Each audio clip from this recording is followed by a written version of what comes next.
My name is Chi-hui Yang, and I'm the director of the San Francisco International Asian American Film Festival, soon to be the former director. I'm finishing up my term here. I've been with the festival for 12 years, and I just completed my final festival with the organization, and I'll be taking some time off soon to work on some of my own kind of curatorial and writing projects. So at this year's film festival, we showed about 120 films, which is about the number we usually show. And it's a range of short films, feature films, documentary, experimental, music videos, really the range of different types of works. And if I had to locate one film, there's a lot of stuff that I really love from what we program, but there's one piece that really stuck with me, and it's a short film. It's a 9-minute piece called Music Palace, made by the New York director Eric Lin. And he made it actually in 2005, so it's a bit older, and we are just showing it now this year. And it was a student film. It won a Student Academy Award, and it's a 16mm black and white short about the last days of the Music Palace, which is a theater in Chinatown. It's a New York Chinatown movie theater. And right now what's interesting is that there's such a strong history of Chinatown movie theaters in the US, and currently there's actually none functioning. They really started in the early 1900s and ran basically through around 2000. And the Music Palace was the last Chinatown movie theater to be functional in the United States, and it closed in 2000. And so his project was this really observational documentary about the last days of the theater and all the different types of people who inhabit it. And so he shot in the theater itself, looking at some of the moviegoers. He shot in the booth with the projectionist as he was smoking a cigarette and putting together the reels and projecting films.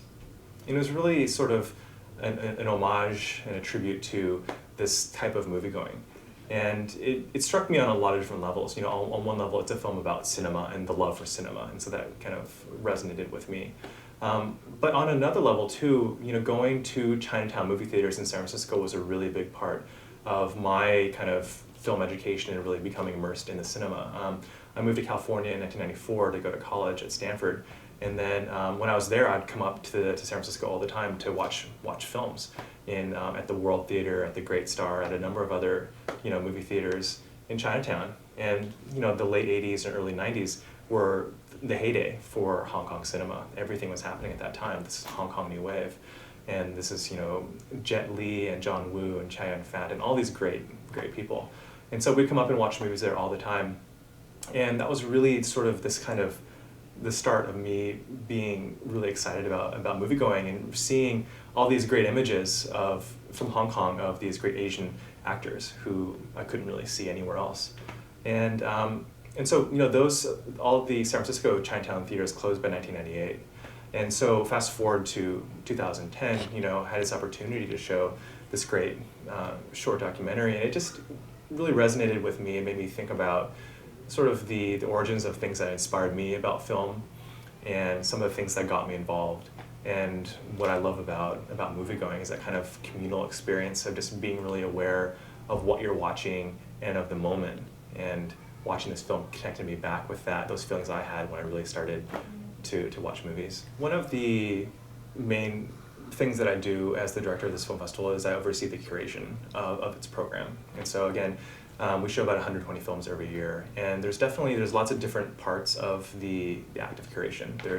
I think most specifically, there's the administrative side, which is just the organization and the research and the communication, the correspondence that is involved in tracking down films and working with distributors and artists. And then there's the creative side, which is really the sort of the visioning, the thinking of what is the kind of combustion, what is the rhythm, what is the type of movement and the viewer experience that I want to create when someone watches this. And those two things really go hand in hand.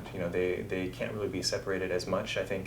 I believe that the stronger you're able to be somewhat of an administrator, the better curator you can be, just because a lot of curation is just finding things, tracking them down, figuring out how to get them here, as well as that sort of creative and more of intangible sort of creative process of piecing things together.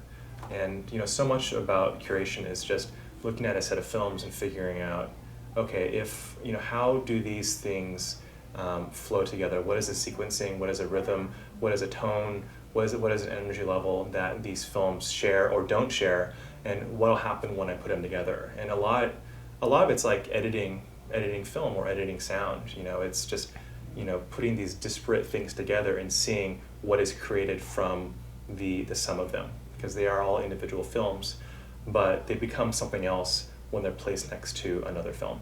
And that's sort of the exciting thing, is that you're making these things collide and seeing what can be created out of them. And what's exciting about it too is that you create these things by yourself. I think, okay, let's put this film by this film. I think it produces this type of energy or sentiment. But when you offer that to someone else to watch, their perception of it or their reception of it could be completely different.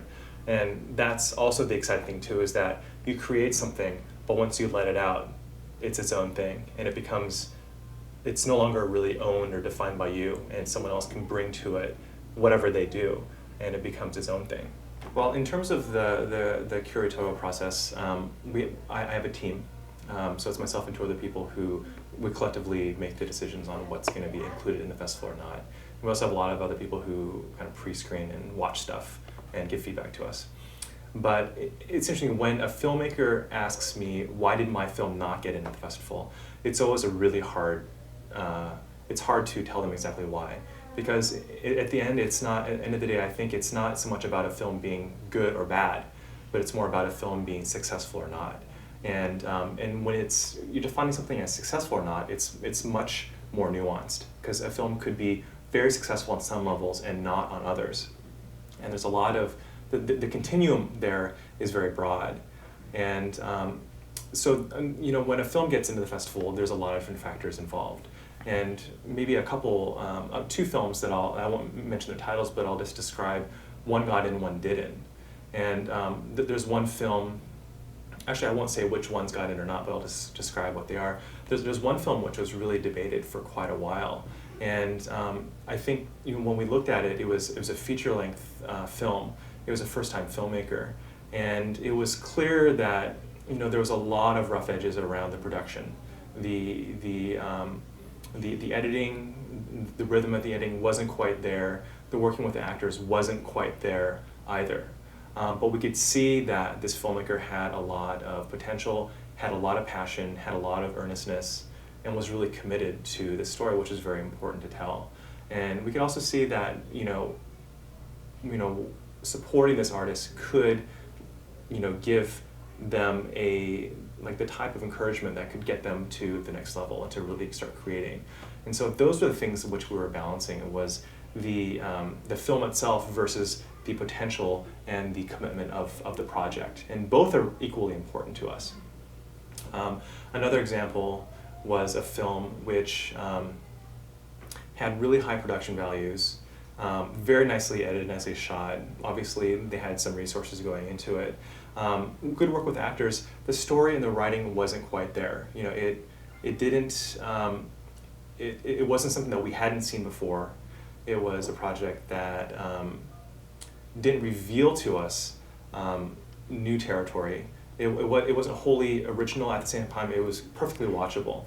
And that was another debate too, is that this person shows a lot of competence with their production, with their work with actors.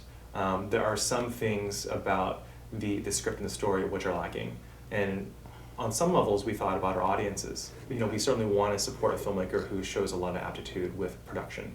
At the same time, for our audiences, we also want to provide stories and ideas which are fresh and are kind of pushing limits and are really advancing how people talk about cinema and Asian American cinema. And so those were some of the debates that came up with that film.